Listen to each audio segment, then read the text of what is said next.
abençoada em nome de Jesus. Abençoe você, sua casa, sua família, a Thaís, a Tata, os namorados em nome de Jesus. Rose dá boa noite para Bruna e para Val. Boa noite, Silmara, filhinha querida. Deus abençoe, guarde, proteja, te livre do mal. Abençoe tua noite, que seja uma noite agradável e abençoada. Abençoe aí o Tome, em nome de Jesus. Boa noite, Raquel, irmã querida. Deus abençoe, guarde e proteja. Te livre do mal, te dê uma noite abençoada. Seja bem-vinda. Adriano, irmão querido, Deus abençoe, seja bem-vindo. Deus te abençoe, te guarde, te proteja. Te livre de todo mal, em nome de Jesus. A Silmara está pedindo para você vir mais para o meio, filha, que não dá para te ver.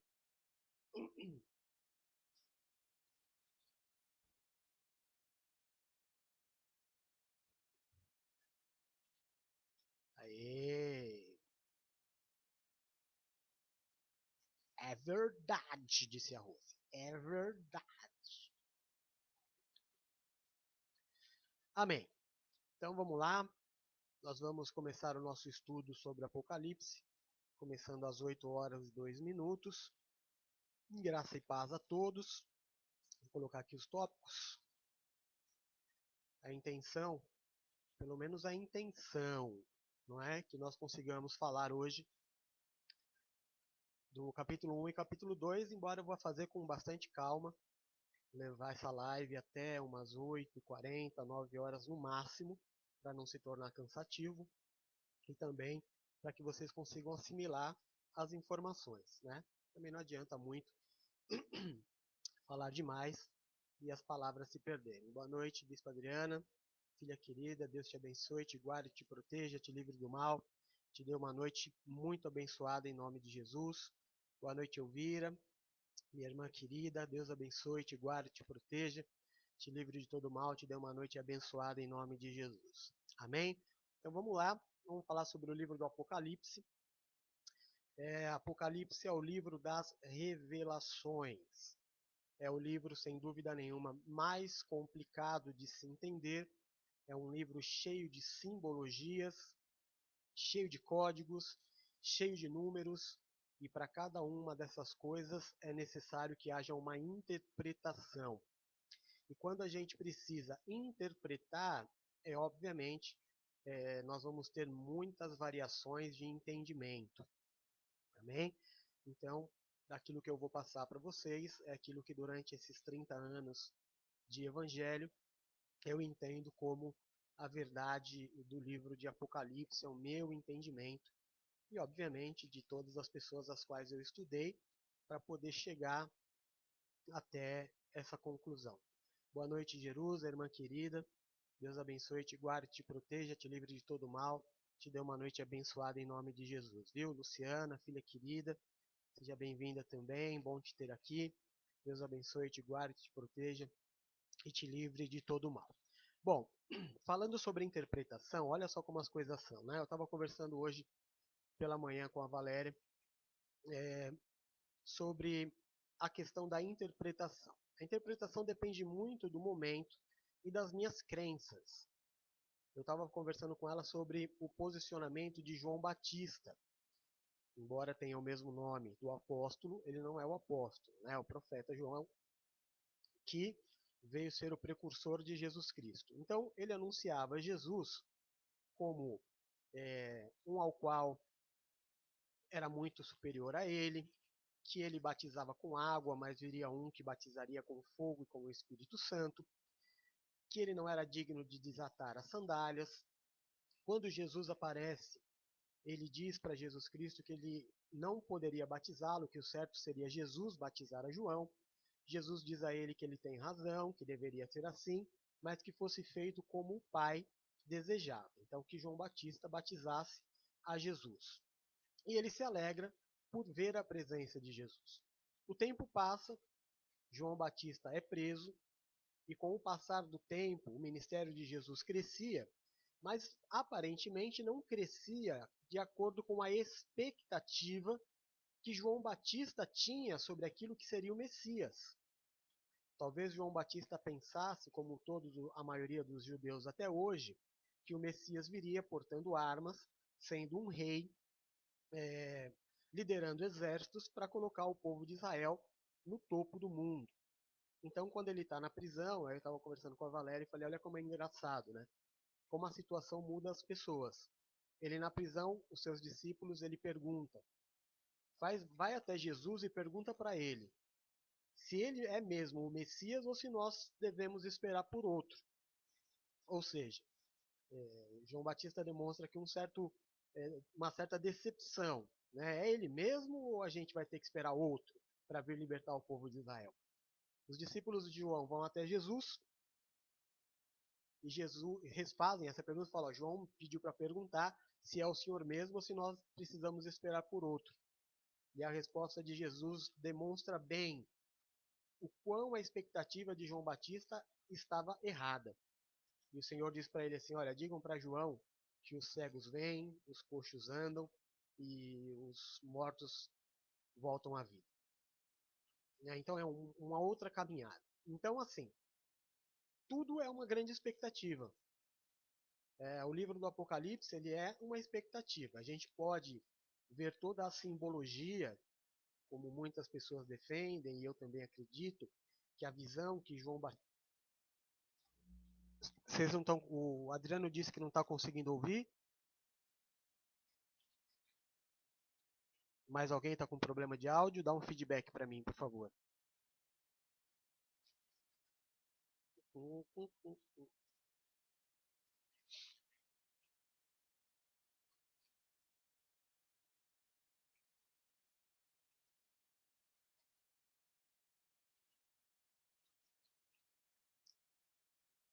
Alguém me dá um socorro?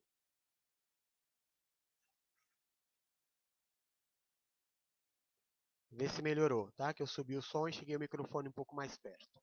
Bom, então é isso. Falando sobre expectativa, a gente pode ver toda a simbologia do livro de Apocalipse, entender que existem fatos simultâneos que se repetem, porque algumas coisas acontecem no mundo espiritual e outras coisas acontecem ao mesmo tempo na Terra. Né? Então, alguns símbolos, alguns eventos, a gente fica meio confuso falando assim, mas essas duas coisas acontecem em que momento? E muitas coisas acontecem no mesmo momento, só que algumas no mundo espiritual, outras na Terra. Então, vamos à introdução que eu acabei colocando aqui para vocês. Foi escrito pelo apóstolo João. João era o discípulo amado de Jesus, era o apóstolo. Talvez o único apóstolo que não tenha morrido martirizado com o batismo de sangue, que era a morte. Não tenha sido assassinado. Não é? João Batista não, perdão. João, o apóstolo do livro de Apocalipse e do Evangelho de João, ele morreu de velhice. Mas também foi o único apóstolo que esteve aos pés da cruz com Jesus Cristo. Ele foi o único dos discípulos, dos 12, que esteve até os últimos momentos de vida de Jesus. O último discípulo ao qual Jesus Cristo direcionou a sua palavra, a sua visão, fez um pedido e deu um envio, dizendo este aí, né, para Maria, este é o que estava com Jesus. Também lá no livro de João, no capítulo 21, a gente vê Jesus Cristo se relacionando diretamente com ele. Ele era o discípulo amado. Alguns acontecimentos que precederam o livro de Apocalipse. Né? Então vamos ler aqui que eu coloquei. Ele foi escrito na ilha de Patmos, que era um lugar onde João estava exilado, ele estava preso. A ilha de Patmos é como se fosse uma grande prisão. E João estava ali condenado por ser discípulo de Cristo, ele estava condenado ao exílio, ele já tinha por volta de 100 anos. A ilha de Patmos, ela fica mais ou menos a mesma distância da casa da Bispa Paula, aí na zona leste de São Paulo, até a minha casa aqui no litoral, dá entre 90 e 100 quilômetros de diferença. No ano de 64, após o nascimento de Cristo, Nero coloca fogo em Roma. Coloca a culpa nos cristãos, porque ele queria uma nova cidade, e os cristãos passam por um dos piores momentos da história, onde eles eram queimados, assassinados, colocados em praças públicas como tochas, como luminária de praças, um momento terrível.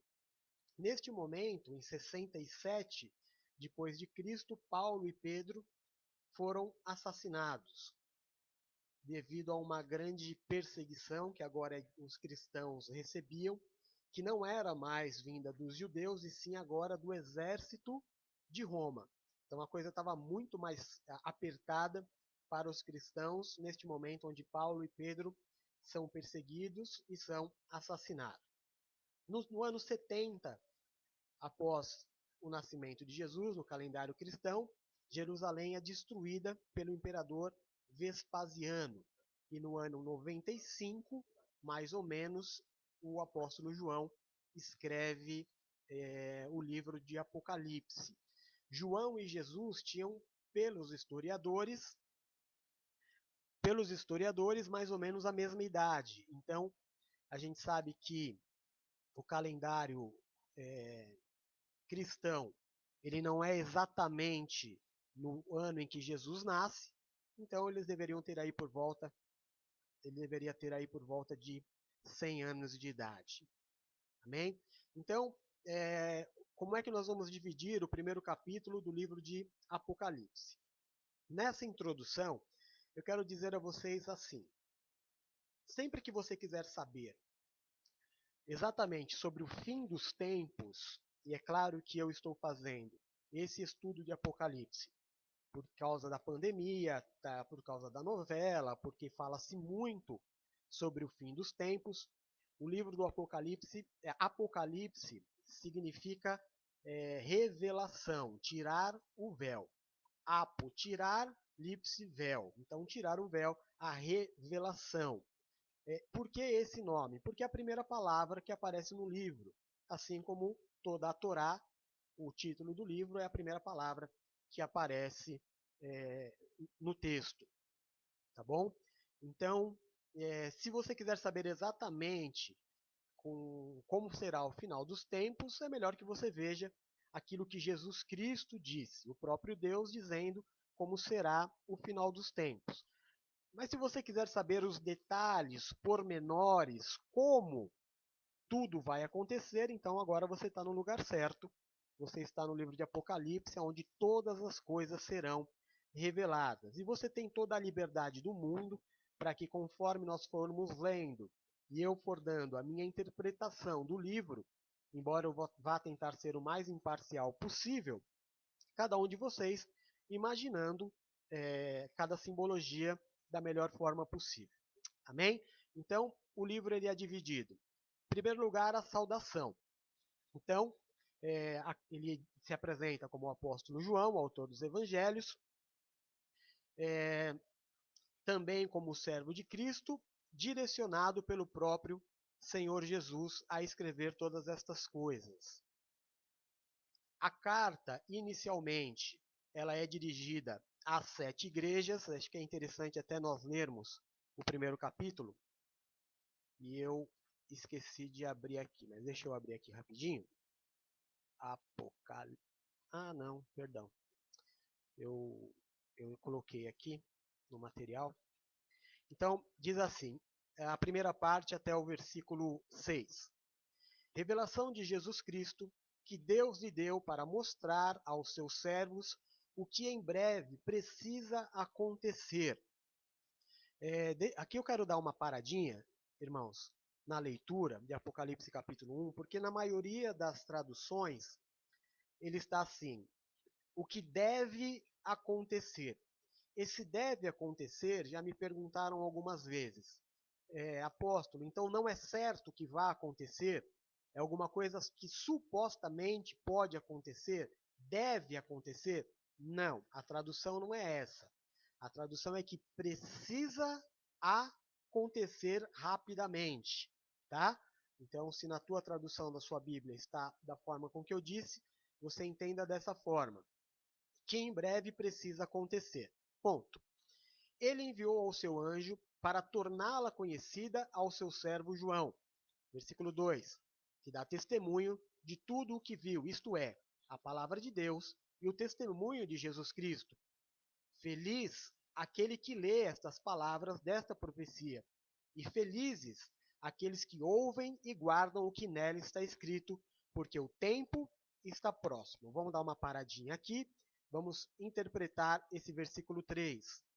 Então, feliz é a pessoa que está recebendo, ou seja, nós vamos falar daqui a pouco sobre estrelas, que significam os anjos, os pastores, presbíteros, líderes daquelas igrejas, das 7 igrejas, e o candelabro,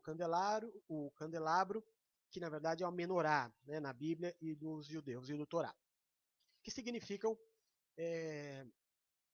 as igrejas, as 7 igrejas. Então, feliz a estrela que está recebendo essa palavra.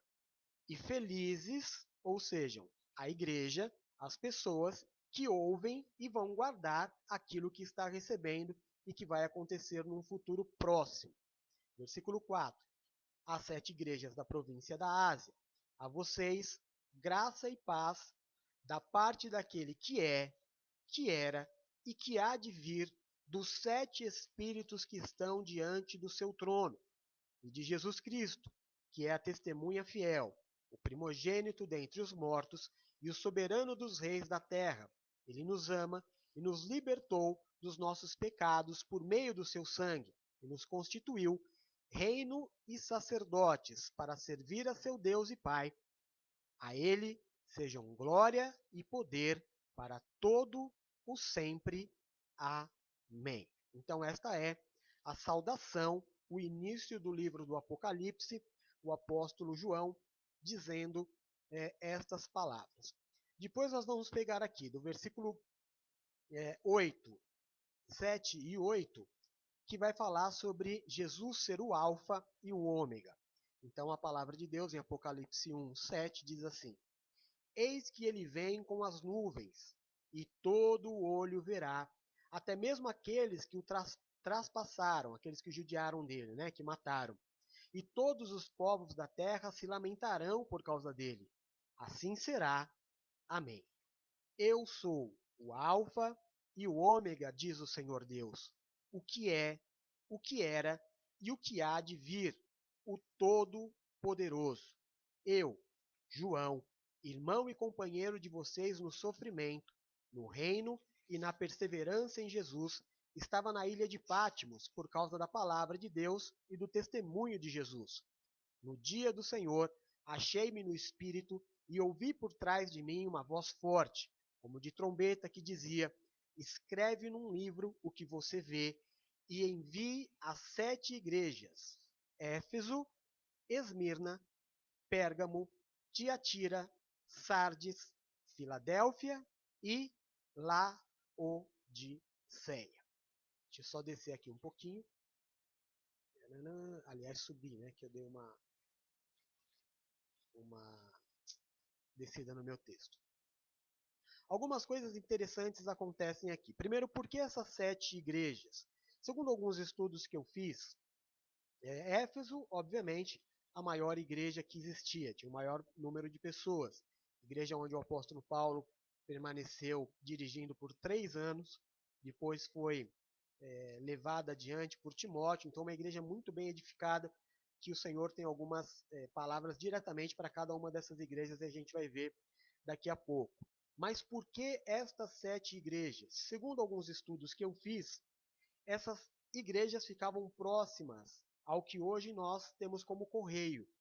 Então era mais fácil, era dali que a mensagem do livro de Apocalipse partiria para as outras partes do mundo, para as outras igrejas e chegaria aos cristãos, chegariam até nós no tempo de hoje. Tá? Então esse é o motivo pelo qual estas 7 igrejas foram selecionadas. E por que 7? Porque existem algumas coisas que simbolizam que são de Deus.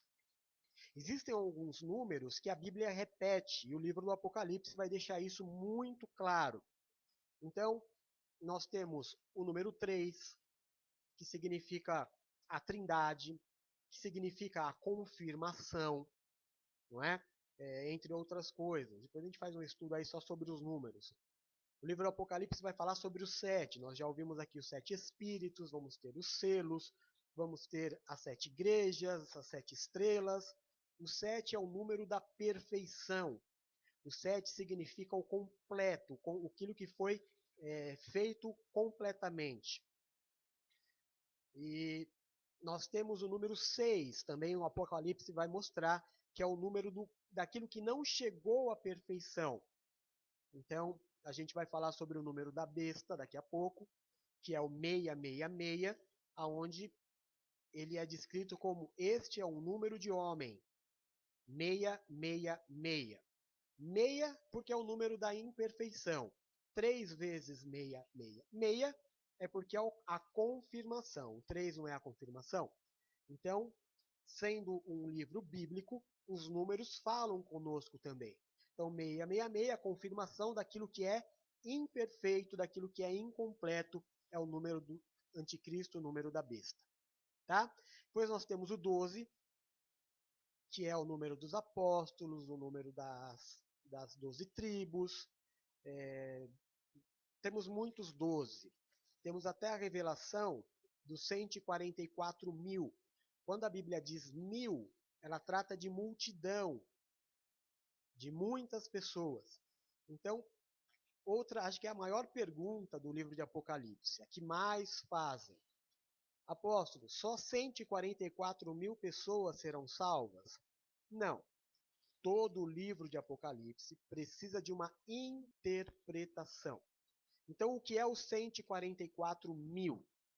12 tribos de Israel, povo judeu, povo de Deus, os 12 apóstolos simbolizando a igreja, vezes 1000, que é a multidão. Então, uma multidão de servos de Deus receberão o selo da salvação. Então, não tem nada a ver com aquilo que é diretamente o número 144 mil pessoas. É uma simbologia. Todo o livro de Apocalipse vai ser uma grande simbologia. Ok? Depois, uma coisa interessante que acontece: Alfa e o Ômega. Jesus é o princípio e o fim de todas as coisas. O livro de Apocalipse, neste momento, deixa claro também que já não é mais o sábado, e sim o domingo, o dia do Senhor. O dia em que o Senhor ressuscitou. Então, quando o apóstolo diz aqui, no dia do Senhor, é o dia de domingo. Domingo é o dia do Senhor. Domingo, 19 horas, você sai de casa e você vê nos pontos de ônibus, nas ruas, todos os servos de Deus com a sua Bibliazinha debaixo do braço, indo para a igreja, porque é o horário, é o dia de servir a Deus. É o dia do Senhor, é o domingo. E nós, como cristãos, guardamos o domingo para servir a Deus. Amém? Dando exclusividade neste dia para o Senhor. Ele é o Todo-Poderoso, ele é aquele que é, o que há de vir, ele sempre será, jamais mudará. Então eu preciso entender que agora já não é mais o Cristo sofredor, e sim a imagem de um Deus poderoso. Você vê que João diz que ele ouve atrás dele uma voz muito forte, dizendo todas essas coisas. Escreve num livro tudo aquilo que te será revelado. Amém? João, ele recebe também uma coisa muito interessante, porque João não estava ali de corpo físico. João, ele estava ali da mesma forma com que Paulo foi ao terceiro céu, da mesma forma com que Pedro teve a visão do lençol descendo do céu, no caso de Cornélio, vocês se recordam? Eu falo muito dessa passagem. São momentos onde há um êxtase espiritual, meio que uma viagem. O cara fica meio assim, ele não sabe se está dormindo, se está acordado, ele faz uma viagem. Talvez um esotérico diga que fez uma viagem astral, por não saber diferenciar. Eu sei que a maioria das igrejas, e vai ter algum irmão aí que vai estar me ouvindo e vai me chamar de endemoniado, mas é óbvio que há um grande interesse das instituições hoje em dia que você não tenha experiências muito reais e próximas a Deus como um êxtase espiritual. Né? Que você acredite mais numa coisa material, como entregar dinheiro, como entregar bens e coisas deste tipo. Né? Talvez você não seja muito motivado a uma meditação mais profunda. Ai, deixa eu me movimentar aqui. A uma meditação mais profunda, a interpretação de sonhos, a buscar significados, porque Deus fala conosco através de êxtase espiritual, que é a visão, através de sonhos e através do altar. Então isso precisa ser incentivado. E foi desta forma com que os 3 apóstolos estiveram no céu. Paulo diz: não sei se acordado ou, ou dormindo, eu sei que eu estive. Num estado de êxtase, Pedro tem esta visão ao conversar com Jesus após a ressurreição. E João, da mesma forma. Agora, o que é interessante nós analisarmos é que lá no livro de Daniel, Daniel ele fica com medo da visão e ele desmaia diante da glória do Senhor. E João relata a mesma coisa.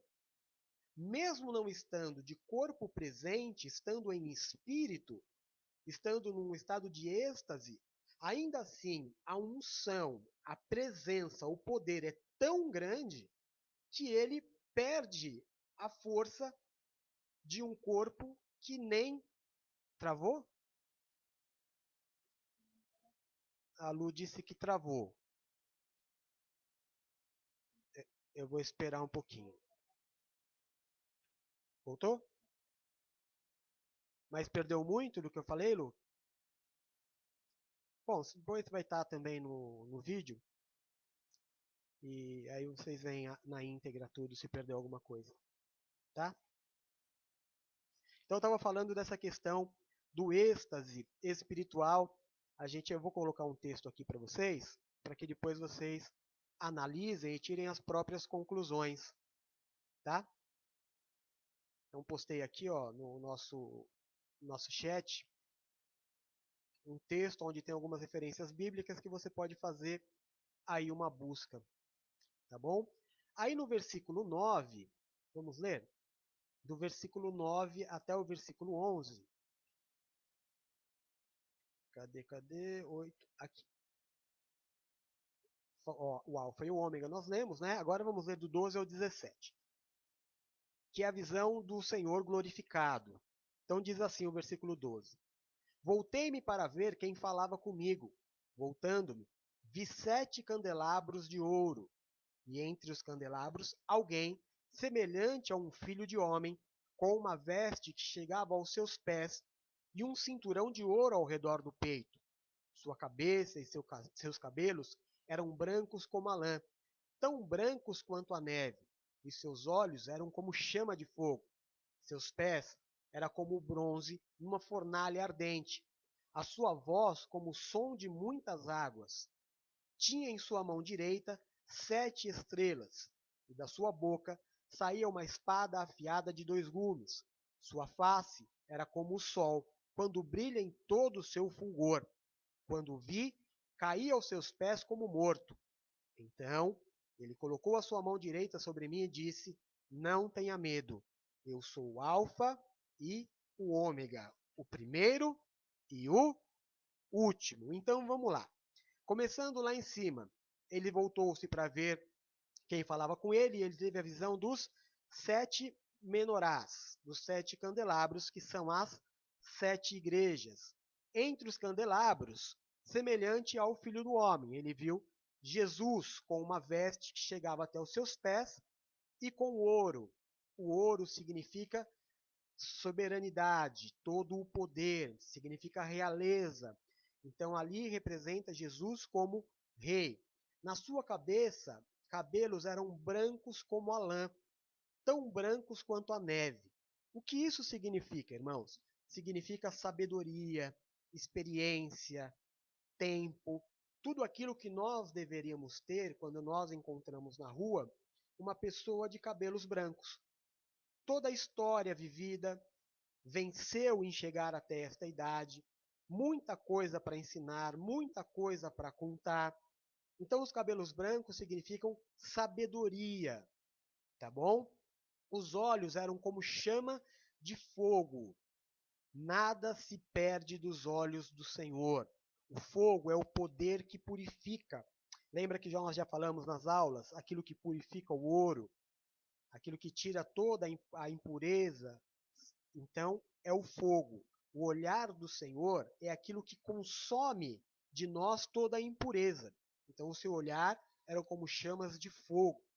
Seus pés como bronze numa fornalha ardente, e sua voz como o som de muitas águas. É interessante nós pensarmos aqui que talvez os pés Jesus não precise mais, né? Na nossa estrutura humana, a gente precisa imaginar o mundo espiritual como não sendo algo físico. Então, a simbologia dos pés do Senhor. Depois a gente vê aqui o som da sua voz como o som de muitas águas. Eu tenho o privilégio de morar no litoral, né? Então é lindo, é assustador. A gente às vezes vai para alguns lugares onde as ondas se chocam com as rochas e ele faz um barulho assustador, mas é lindo, é forte, é o poder. Então o que o apóstolo quis dizer aqui é assim: a voz que eu ouvi era muito poderosa. Era como se fosse a voz da maior força da natureza. Tinha na sua mão direita as 7 estrelas. O que são as 7 estrelas? São os anjos da igreja. Então, estrela simboliza o anjo. Este anjo, especificamente, não são anjos espirituais que nós não vemos e não tocamos. Este anjo, o Senhor está se dirigindo a palavra aos bispos, apóstolos e presbíteros que estavam à frente das igrejas como pastores, das 7 igrejas as quais os candelabros simbolizam.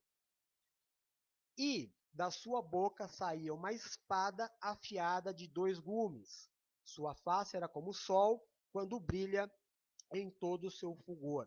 Nós sabemos que, se eu quisesse mostrar naquela época em que João vivia, no ano 95 depois de Cristo, no século I ainda, né, que a palavra seria a arma, a única coisa que eles conheciam como arma era a espada. Então, até hoje, a gente tem o costume de dizer que a palavra de Deus é a espada, que a Bíblia é a nossa espada.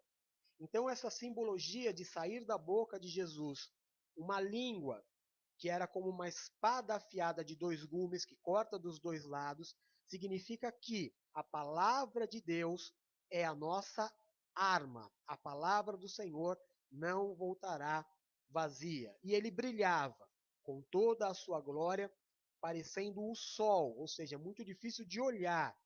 Nenhum de nós consegue, a olho nu, olhar para o sol. Você já tentou? Mais uma vez eu tenho o privilégio, né, de morar aqui na natureza e poder me deparar com a visão do sol nascer, se pôr e se colocar ao meio-dia, lá em cima. E seja em qualquer uma das etapas, é muito difícil olhar para o sol ao olho nu. Aliás, é impossível.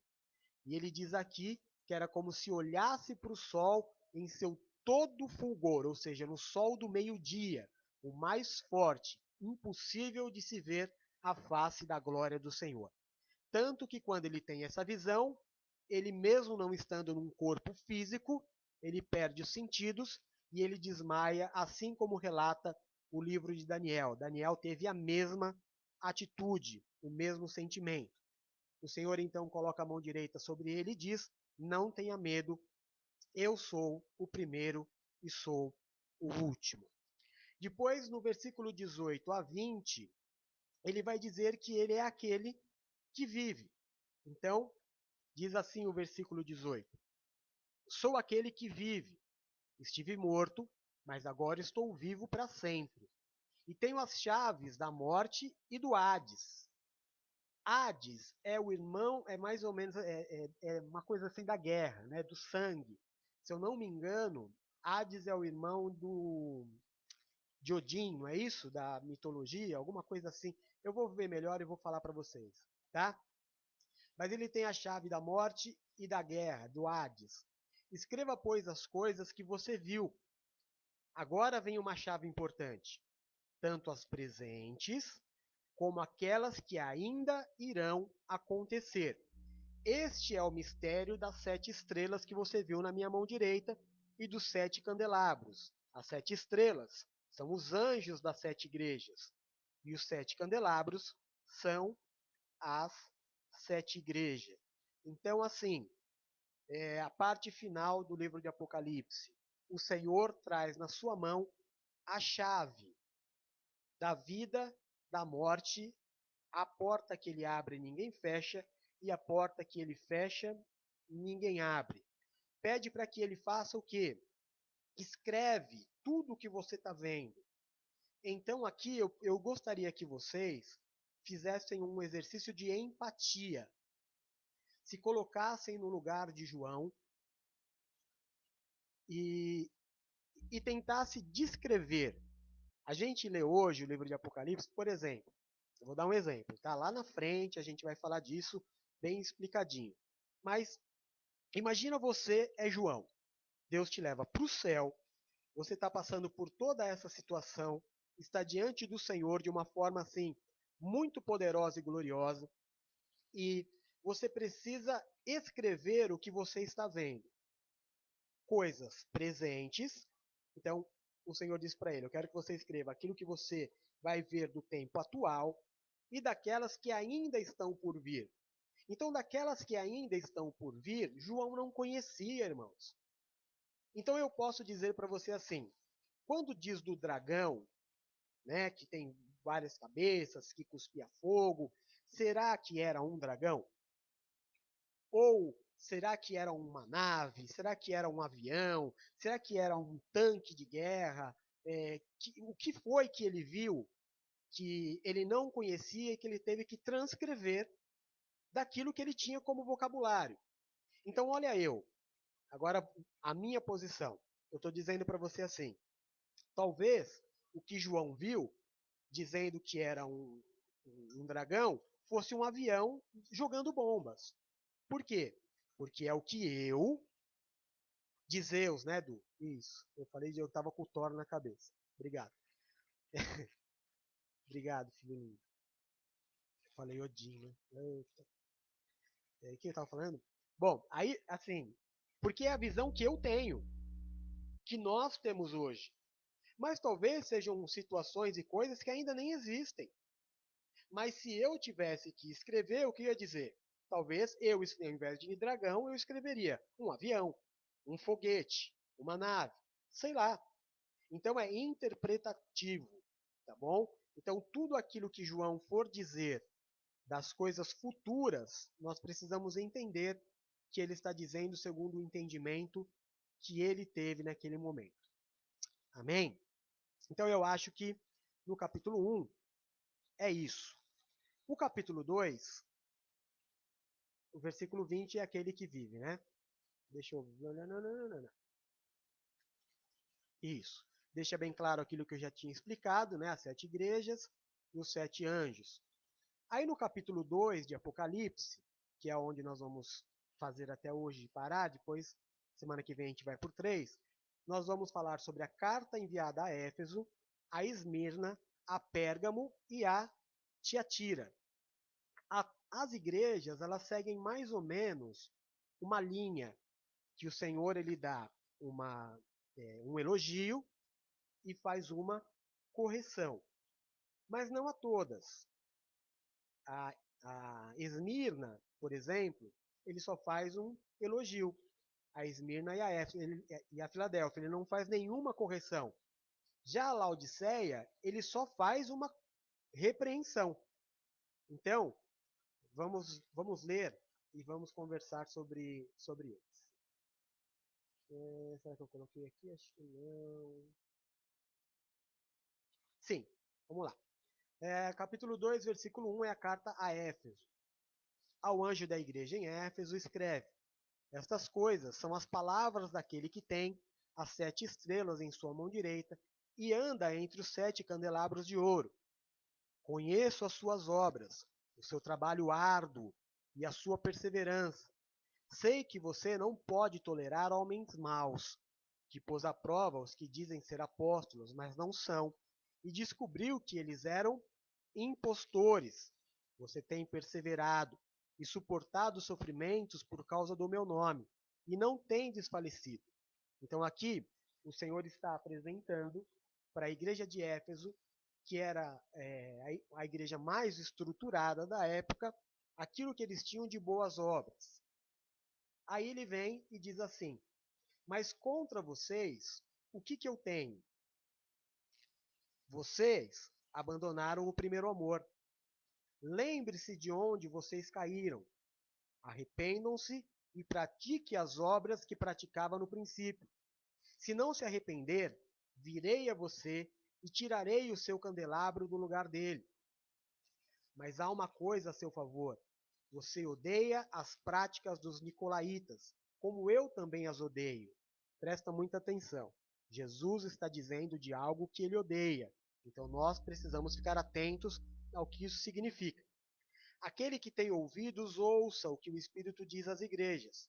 Ao vencedor, darei o direito de comer da árvore da vida que está no paraíso de Deus. Então era uma igreja que tinha uma batalha interessante. É claro que as 7 igrejas vão apresentar as lutas das igrejas nos dias de hoje. Então ele fala aqui da luta para provar que existem falsos apóstolos, falsos mestres, e que eles eram muito empenhados e conseguiam vitórias em relação a isso, que expulsavam e descobriam quem eram os impostores da fé, que eles tinham perseverado, suportado sofrimentos no nome do Senhor, e que mesmo sofrendo eles não tinham voltado, desistido, fugido.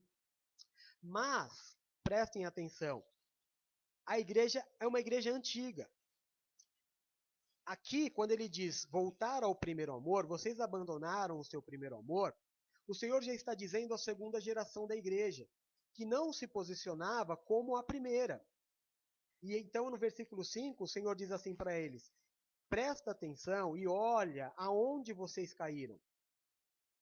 O que foi que fez vocês diminuírem a passada? O que você ouviu, o que você viveu, o que te decepcionou, para que vocês hoje estejam numa pegada bem inferior à que vocês tinham, ou que a primeira igreja teve, e que vocês não estão conseguindo ter mais. Aí o Senhor diz: arrepende, pratica as obras que vocês praticavam lá no começo. Se não se arrepender, eu virei e tirarei o candelabro do lugar dele.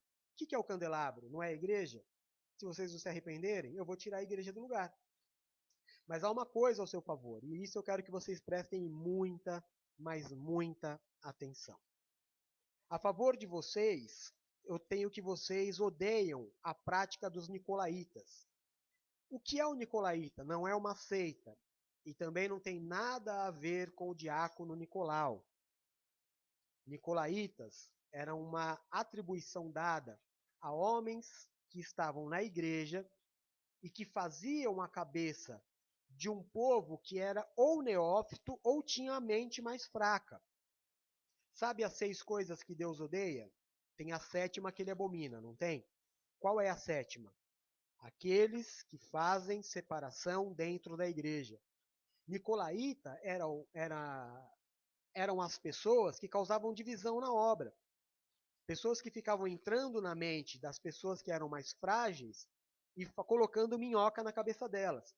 Então, assim como está descrito, que nós já lemos lá atrás, das 6 coisas que Deus odeia e a 7ª que ele abomina, aqui no livro do Apocalipse, o Senhor volta a dizer: olha, apesar de todas essas brechas que vocês estão dando, eu ainda tenho a favor de vocês que vocês têm odiado a prática daquilo que eu também odeio. Então nós precisamos abrir os nossos olhos contra os falatórios, sobre aqueles que vêm falar sobre a doutrina, sobre a visão, sabe? Não cabe a nós julgar, cabe a nós executarmos. E aí ele diz assim: se você tem ouvidos para ouvir, ouça. Ele está dizendo isso para João? Não. Ele está dizendo para João escrever para que o pastor leia nas 7 igrejas. Então, de todo o povo que está lá, aqueles que estavam caídos do primeiro amor, vai ouvir isso e o Senhor está falando, se você ainda tem ouvido para ouvir, se você ouviu alguma coisa, se você não está tão machucado a ponto de nem querer ouvir mais, ouça. Porque ao vencedor eu vou dar a vida eterna. Ou seja, comer da árvore que está no paraíso de Deus. Então, esta é a carta enviada à igreja de Éfeso. Se vocês quiserem fazer alguma pergunta, interromper, pode ficar à vontade, tá? Eu paro e respondo. A segunda carta é a carta à igreja de Esmirna, no versículo 8. E a palavra diz assim: Ao anjo da igreja em Esmirna escreva: Estas são as palavras daquele que é o primeiro e o último, que morreu e tornou a viver. Conheço as suas aflições e a sua pobreza, mas você é rico. Conheço a blasfêmia dos que se dizem judeus, mas não são, sendo antes sinagoga de Satanás. Não tenha medo do que você está prestes a sofrer. O diabo lançará alguns de vocês na prisão para prová-los, e vocês sofrerão perseguição durante 10 dias. Seja fiel até a morte, e eu lhe darei a coroa da vida. Aquele que tem ouvidos, ouça o que o Espírito diz às igrejas. O vencedor, de modo algum, sofrerá o dano da segunda morte. Então aqui o Senhor não faz nenhuma repreensão. Fala sobre a riqueza da igreja. Era uma das menores igrejas. Uma igreja que tinha menos povo. Mas que eles passariam por uma grande luta, uma grande perseguição. E o diabo, que é o perseguidor, o inimigo, iria lançar alguns deles, assim como os apóstolos haviam sido, lançados em prisões. E eles seriam perseguidos durante 10 dias. E ele volta a dizer: Seja fiel até a morte, e aí eu lhe darei a coroa da vida. Termina a carta dizendo, como ele disse para a igreja de Éfeso: se você ainda consegue ouvir, se você está disposto a passar por este sofrimento no nome de Jesus, escute o que o Espírito diz à igreja. O vencedor, de modo algum, sofrerá a segunda morte. O que é isso? A vida eterna. A mesma promessa feita lá em cima, lá em cima eu digo, né, no capítulo superior, na parte de cima do capítulo, a Éfeso, ele faz também aqui a igreja de Esmirna. Capítulo 2, versículos de 12 a 17, é a carta a Pérgamo. Ao anjo da igreja em Pérgamo escreve: Estas são as palavras daquele que tem a espada afiada de 2 gumes. Sei onde você vive, onde está o trono de Satanás. Contudo, você permanece fiel ao meu nome, e não renunciou à sua fé em mim, e nem mesmo quando Antipas, minha fiel testemunha, foi morto nessa cidade, onde Satanás habita. No entanto, tenho contra você algumas coisas. Você tem aí pessoas que se apegam aos ensinos de Balaão, que ensinou Balaque a armar ciladas contra os israelitas, induzindo-os a comer alimentos sacrificados a ídolos e a praticar imoralidade sexual. De igual modo, você tem também os que se apegam aos ensinos dos nicolaítas, mais uma vez. Portanto, arrependa-se, senão virei em breve até você e lutarei contra eles com a espada da minha boca. Aquele que tem ouvidos, ouça o que o Espírito diz às igrejas. Ao vencedor, darei do maná escondido. Também lhe darei uma pedra branca com um novo nome nela inscrito, conhecido apenas por aquele que o recebe. Então, aqui nós tínhamos uma cidade aonde o Senhor diz, uma cidade aonde Satanás habita, uma cidade pervertida, uma cidade muito próxima a Sodoma e Gomorra, vamos dizer assim, com perversidades sexuais, com todo tipo de imoralidade que vocês podem imaginar, os cristãos sendo perseguidos, Antipas, que era uma pessoa muito respeitada, muito amada, foi assassinado nesta cidade terrível. E aí, o que o Senhor diz? Dentro de nós, no nosso meio, existem pessoas que se apegam ao ensino de Balaão. O que é isso? Pregam contra a própria igreja. que lançam palavra contra o próprio ministério, que ensinou Balaque a armar ciladas contra os próprios israelitas. Então, o Senhor diz a uma prática da igreja de não falar mal da sua igreja, do seu ministério, porque isso é uma prática que fere o coração de Deus. É uma prática, um ensino de Nicolaíta, que o Senhor disse lá em cima em Éfeso, que ele odeia. Então existem muitas coisas que nós precisamos resolver, é verdade, mas a maioria delas nós precisamos orar, porque nem tudo a gente consegue resolver com conversa. Às vezes as conversas elas levam a ânimos exaltados. Se eu não souber falar direitinho, eu posso causar uma confusão ainda maior. Então, parte do princípio lá do comecinho do que eu estava dizendo para vocês, a questão da visão, do momento. Então, para João Batista, a vinda de Jesus, ele é maior. Eu não sou digno de desarmar as sandálias. Depois de um tempo ele preso, ele já, opa, peraí, vai lá e pergunta, é ele mesmo ou temos que esperar por outro? É momento. Então eu não posso passar por uma vergonha espiritual me deixando levar por ensinos de nicolaítas, de pessoas que querem entrar na minha cabeça, como nós vimos o vídeo lá do, espero, né, que todos vocês tenham visto, do Danilo Gentili, com o pastor Caio Fábio. Ele dizia assim, quando ele se converteu, ele ia para a porta, ele ia para a igreja, e a família dele católica, preocupada, falava para ele assim, o que está acontecendo com você? Estão fazendo tua cabeça, estão fazendo lavagem cerebral. Aí o que os pais deles faziam? Ele contando, ia para a porta da igreja batista, que ele se converteu, para ver o que ele ouvia lá dentro. E o que aconteceu? Os pais acabaram se convertendo, né? Então, nós precisamos abrir os nossos olhos. Nós precisamos. Algumas pessoas não entendem as coisas de Deus, elas não entendem Deus e querem criticar as pessoas que buscam entender a Deus, que buscam entender o caminho de Deus. Então, nós precisamos guardar o nosso coração, os nossos ouvidos e ter uma fé viva, né? Uma fé que, como a palavra diz, mesmo que ela for do tamanho de um grão de mostarda, que ela possa mover montanhas. Amém? Então feche os teus ouvidos, porque se neste tempo o diabo habitava nesta cidade, você imagina hoje que ele é o Senhor do mundo. Então nós temos que guardar o nosso coração em relação a tudo, ao que você ouve na TV, ao que você ouve até de familiares que não conhecem, às vezes até querem o teu bem, mas por não entenderem a palavra te dão conselhos errados. O que você precisa é manter os seus pés firmados na rocha. Amém? E aí a promessa, aqueles que têm ouvidos para ouvir o que o Espírito diz, o vencedor, perdão, o vencedor darei do maná escondido, também lhe darei uma pedra branca com um novo nome, conhecido apenas por aquele que o recebe. Olha que legal isso daqui, né? Antes de falar de Tiatira.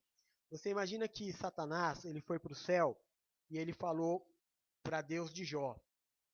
Ele falou assim, e Jó? O Senhor falou, o que tem, Jó? Hoje, Satanás sobe até, nessa promessa aqui para a igreja de Pérgamo, Satanás sobe até ao Senhor e fala assim, e o teu servo lá, o apóstolo Jefferson? O Senhor fala, quem? O apóstolo Jefferson lá, aquele que mora lá na praia? Assim, apóstolo Jefferson, deixa eu ver aqui. Aí procura no livro da vida, esse nome não tem. Porque não tem mais acusação, porque eles têm um nome que só o Senhor e ele conhece. Então não cabe nenhum tipo de acusação. É como se você não tivesse CPF. Como é que a justiça te pega se você não tem CPF? Você entende? Essa bênção é assim é um passaporte de entrada livre à vida eterna. Você vai ter um nome limpo, porque ninguém conhece. Ninguém conseguiu sujar o teu nome. Ninguém conseguiu acusar, levantar nenhum tipo de protesto, porque este nome, este CPF, ninguém conhece. É uma promessa muito, muito poderosa e maravilhosa. Apocalipse 2, 18 a 29 é a carta a Tiatira. Ao anjo da igreja em Tiatira escreva, estas coisas são as palavras do Filho de Deus, cujos olhos são como chama de fogo e os pés como bronze reluzente. Então ele está dizendo aqui aquilo que ele tinha visto de Jesus.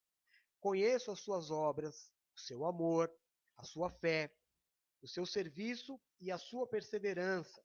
E sei que você está fazendo mais agora do que no princípio, é o contrário da igreja de Éfeso, né? No entanto, contra você tenho isso. Você tolera Jezabel, aquela mulher que se diz profetiza. Com os seus ensinos, elas induzem os meus servos à imoralidade sexual e a comerem alimentos sacrificados aos ídolos. Vou parar aqui um pouquinho, porque é uma carta um pouco mais extensa e eu não quero me perder. Então, vamos lá. O que ele tem a favor? Amor, fé, trabalho e perseverança. E que eles estão agora muito maiores do que eles eram no começo, muito mais firmes na fé do que no início. Porém, eles toleram o espírito de Jezabel, que é a mulher que se impõe. Eu não estou falando aqui do empoderamento feminino, da conquista da mulher, não é nada disso. Eu estou aqui falando da mulher que causa rebeldia entre os irmãos. É a mulher que toma a frente da autoridade. Então, aquela mulher, olha como ele se refere, que se diz profetiza. Com os seus ensinos, ela induz os meus servos à imoralidade sexual e a comerem alimentos sacrificados aos ídolos. Então, existem algumas coisas que nós não devemos tolerar. Nós não devemos. Uma das coisas que foram descritas pelo Senhor dos últimos tempos é que as pessoas seriam irreverentes, que elas se apegariam a ensinos de demônios. É exatamente o que aconteceu aqui nessa igreja.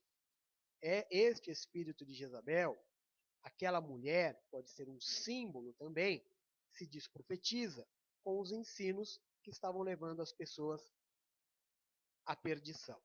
Versículo 21. Dei-lhe tempo para que se arrependesse da sua imoralidade sexual, mas ela não quer se arrepender. Obviamente, aqui ele está dizendo sobre práticas que não são de acordo com o critério espiritual do Senhor.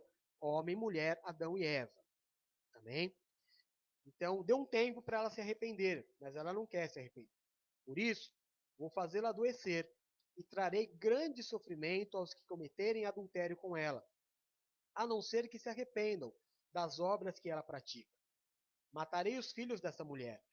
Então, todas as igrejas saberão que eu sou aquele que sonda mentes e corações, e retribuirei a cada um de vocês de acordo com as suas obras. Vocês estão entendendo aqui o que o Senhor está dizendo? Não é necessário que ninguém diga nada de ninguém para mim. Eu sou aquele que esquadrinho corações e mentes. Eu retribuirei a cada um de vós de acordo com as suas obras. O Senhor sabe qual é a motivação do nosso coração em cada atitude que nós temos em relação à sua obra. Amém? Aos demais que estão em Tiatira, a vocês que não seguem a doutrina dela e não aprenderam, como eles dizem, os profundos segredos de Satanás, digo, não porei outra carga sobre vocês. Então somente apeguem-se com firmeza ao que vocês têm, até que eu venha. Aquele que vencer e fizer a minha vontade até o fim, darei autoridade sobre as nações. Ele as governará com cetro de ferro e as despedaçará como um vaso de barro. Eu lhe darei a mesma autoridade que recebi de meu Pai. Também lhe darei a estrela da manhã. Aquele que tem ouvidos, ouça o que o Espírito diz às igrejas. Ele as governará como um cetro de ferro e as despedaçará como um vaso de barro. Perceberam o poder? Então, o que ele espera? Que nós, eu, você, as igrejas do presente, as igrejas do futuro, a sua Israel, que somos nós, que nós nos arrependamos daquilo que é errado. Quais erros? Todos aqueles que nós vamos ler no livro de Apocalipse. Amém, irmãos? Então aqui nós vamos findar o primeiro e o segundo capítulo desse estudo. Capítulo 1, a aula que vem, no capítulo 3, nós vamos estudar as cartas para as próximas igrejas, que na verdade são Sardes, Filadélfia e a Laodiceia.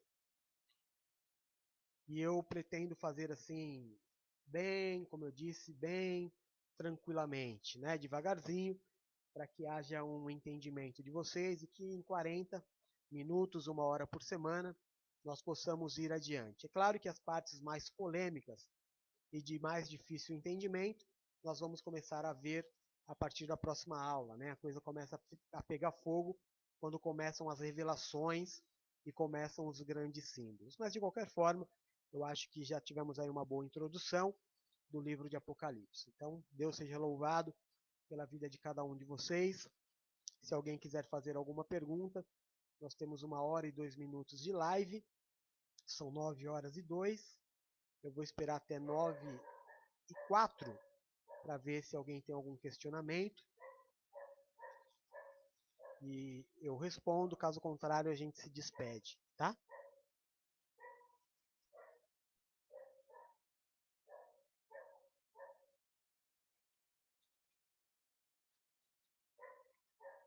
Então, enquanto eu vou esperando aqui, eu vou dando já o meu boa noite aos bispos, filhos amados e queridos, fiéis, companheiros, razão de grande parte da minha alegria. Bendito seja Deus pela vida de cada um de vocês. Pastora Rose, Pastora Nina, meus amores, boa noite para vocês. Deus abençoe, guarde e proteja. Uma semana maravilhosa. Lilian, minha cunhada querida, linda, amada, fiel, muito obrigado pela tua presença. Raquel, irmã querida, fiel, tão amada, você e tua família, obrigado também pela presença, pela audiência. Amém? Em nome de Jesus, Elvira, minha irmã querida, quanta saudade. É isso. Leonildo, irmão fiel, tá aí junto com a Rose, né? Ao que parece. Em nome de Jesus. Então, 9:03, mais um pouquinho. Eu sei que tem um delay para ver se chega alguma pergunta. Deixa eu ver. A pastora Rose escreveu uma pergunta que diz assim: Pai, essas não deu para entender. São advertidas, mas elas tiveram mudanças? Entendi, filha. Na verdade, esta, estas cartas são para nós. As 7 igrejas, elas simbolizam a gente, né? De todos os tempos. Então a gente vai juntar todas essas cartas e hoje nós vamos abrir os nossos olhos em relação às nossas próprias vidas. Em relação a elas, a gente faz um estudo mais aprofundado mais para frente. A gente vai saber que todas as igrejas terminaram com a instituição da Igreja Católica Apostólica Romana. A gente pode fazer um estudo também sobre isso, né? Mas o que eu quero que vocês entendam é que essa visão, ela é para nós. É para as igrejas do presente e do futuro, até que todas essas coisas aconteçam, porque na verdade muitos sinais já aconteceram. A gente sabe, a gente vai ouvir ainda no livro de Apocalipse alguns sinais que quando Jesus, por exemplo, o nome de Jesus for pregado em todas as igrejas, em todos os países, é um momento da volta de Jesus. A reconstrução do Templo de Salomão, ela é também um marco da volta de Jesus. E também aonde vai o anticristo reinar, né? Se colocando ali como uma figura celestial dizendo que é Deus. versículo 27, vamos lá. Ixi, eu fechei, mas eu vou abrir, peraí. Dá só um minutinho.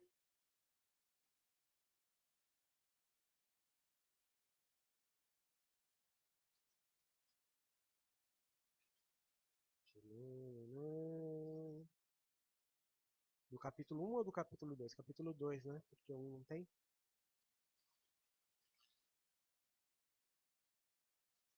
23. Aquele que vencer, minha vontade é da. Ele as governará com cetro de ferro e as despedaçará como um vaso de barro. Então, como eu disse na explicação, filho, é o poder.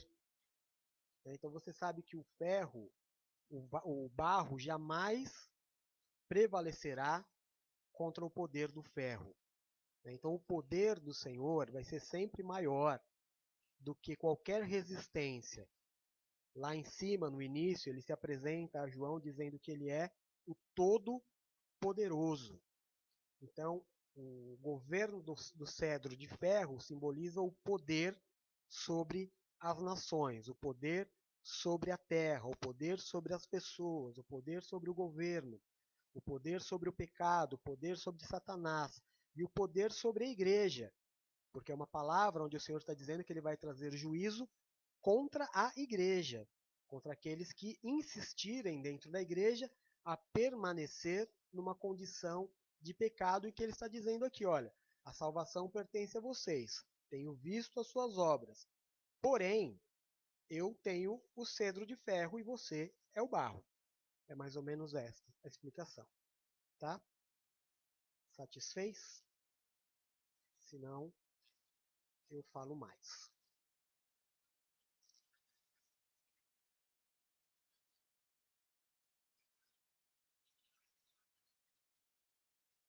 Amém, amém? Esqueci de alguém aqui para dar um tchau, boa noite? Acho que não, né? Falei para todo mundo. Às vezes eu esqueço da Thalita, mas ela deve estar com a Rose, talvez, não sei. Acho que é a única pessoa aqui que eu não falei. Então, se a Tata estiver ouvindo, manda um beijo no coração dela.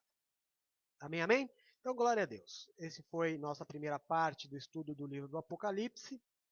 Semana que vem, quarta-feira, 8 horas, vamos estudar capítulo 3 e capítulo 4. As coisas começam a ficar mais, mais profundas na revelação.